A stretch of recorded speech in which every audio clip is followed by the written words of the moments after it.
I could have left my BA graphic design back in Hamburg and start working in a company, or actually a friend of mine asked me to start a company with him. And I would have been a designer for probably the rest of my life, which I still identify with to some extent, but very, very little really. And so I went to London to find an MA that does something a bit differently. And the MA at Royal College was quite a mixture of people, actually. It was a very hybrid course between artists, designers, architects, coders, scientists. So it was quite a mad match of people, which, you know, made it really hard to explain to people what we're actually doing there. But it's quite interesting. Um, However, when I now look and go a bit back to that question, I think Troy went there a little bit, and I think you went there a little bit as well when you talk about, well, maybe people have different careers and they learned different things. Um, so there's just two trends there. One was what I originally was mentioning, which is, are universities changing? Maybe even to the extent where they don't just expect people to have different interests, but also maybe to say, well, if you want to do software engineering and as a secondary you want to do law, do you have to study the whole of law or something? Because maybe you just want to have some appetizer or enough to add relevancy to it that would add to the software engineering.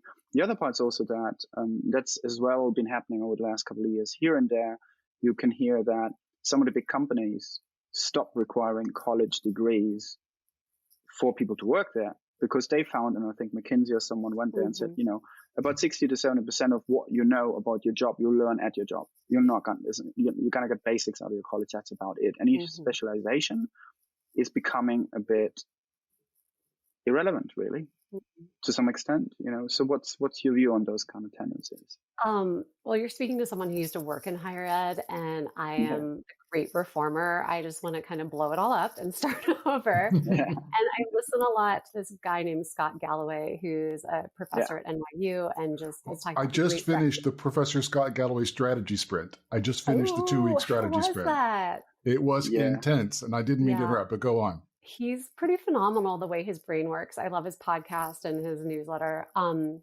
I do think there's sort of this, he calls it the consensual delusion that universities are going through, that they can maintain what they've been doing and just kind of figure out the COVID and then they'll survive somehow. And the truth is they've got to figure out their relevance, and that's been going on for years. And so where I'm going with this is when I speak with people about this idea of hybridity, I'm talking to people that are honestly like recent grads from college all the way up to people in their 50s that are going through second, third, fourth career transitions, because it has that much substance to it at all stages of your career. Heather McGowan, I'll throw that name out. She does future of work strategy and wrote The Adaptation Advantage, and talks about you don't just finish college or finish your learning cycle and then go into a career for 50 years and then retire. That model's over. You go into college, you work for a period of time, you reskill, you get a different job, you reskill again. It's sort of these loops. And so I believe also what I noticed in higher education is the career counseling, career services centers are all being redesigned, because they realize they're not serving not only just being job ready and getting your first job out of college, they're just really not prepared for the way hiring and all these processes are working anymore. So I've talked a lot with career counselors, and I ask a lot of undergrads, what is the first kind of questions people are asking you to prepare for when you're out of university? And they go, people tell me, find my passion, find my purpose, and do what I love, and go figure out a company that's hiring for that. I was like, but the third leg of that stool in work is your identity. Do people ever ask you, who are you? Have you defined that? And they go, well, I'm a student. I was like, no, you can't sell yourself as a student. What have you just gained?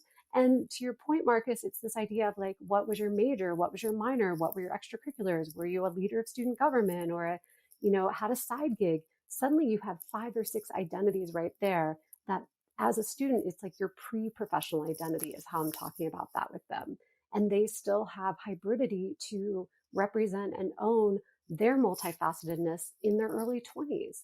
So I think that is a new concept I'm hoping higher ed will pick up, and I can work with them more on developing, because it's really about the relevance, and it's really about from day one, beginning of your career, knowing who you are, regardless of what certifications and things you're studying. There's this recipe to yourself that is part of what you're bringing to the work world. So that's kind of my thoughts on that topic.